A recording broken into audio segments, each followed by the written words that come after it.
अगर आप भी इस साल होली कब मनाई जाएगी इसको लेकर के उलझन में हैं, तो आप बिल्कुल अकेले नहीं हैं।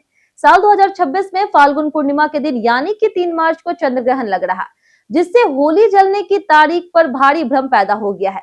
ज्योतिष और धर्मशास्त्रों के अनुसार चंद्र ग्रहण और इसका सूतक काल, जो कि 3 मार्च को दोपहर 3:20 से लगने वाले ग्रहण से 9 घंटे पहले सुबह 6:20 से शुरू हो जाएगा। उसमें कोई भी शुभ कार्य नहीं किया जाता, जिसमें होलिका दहन भी शामिल है। इसके चलते लोगों के मन में सवाल उठ रहा कि होली जलाना 2 मार्च की रात को किया जाए या फिर 3 मार्च को। फाल्गुन पूर्णिमा 2026 तिथि पंचांग के अनुसार 2 मार्च की शाम 5:15 से प्रारंभ होकर के 3 मार्च दोपहर 4:33 तक रहेगी। इसका मतलब यह है कि स्नान दान और अन्य पूर्णिमा व्रत 2 मार्च को करना श्रेष्ठ माना जाएगा। लेकिन होलिका दहन के लिए 3 चीजें बेहद जरूरी होती है। पहली, पूर्णिमा तिथि, दूसरी, रात्रि काल में दहन करना और तीसरी, भद्रा मुक्त समय होना।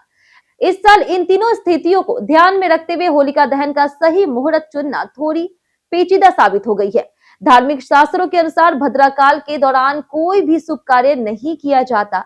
2 मार्च की शाम को जब पूर्णिमा तिथि शुरू हो रही तभी भद्रा काल भी चल रहा, जो कि 3 मार्च की तड़के सुबह 4:46 तक रहेगा।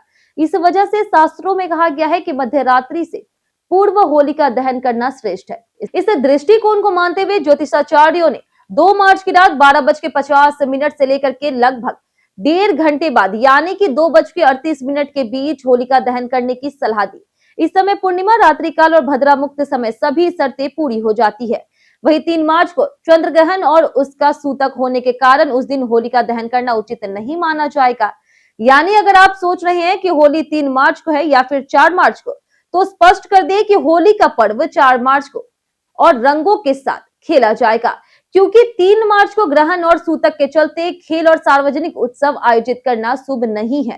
शास्त्रों और ज्योतिष की दृष्टि से 2 मार्च की आधी रात में होलिका दहन हो जाएगा और अगली सुबह से ही रंगों की होली मनाई जा सकती है।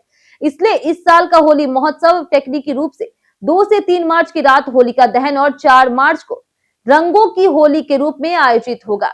तो आप भी इस साल उलझन में मत रहिए। अपनी तैयारी 2 मार्च की रात होलिका जलाने के लिए रखिए और 4 मार्च को पूरे उत्साह और आनंद के साथ होली खेलिए। याद रखें, ग्रहण और सूतक का ध्यान रखना जरूरी है ताकि धार्मिक और शास्त्रगत दृष्टि से होली का पर्व पूरी तरह से शुभ और आनंदमय बन सके।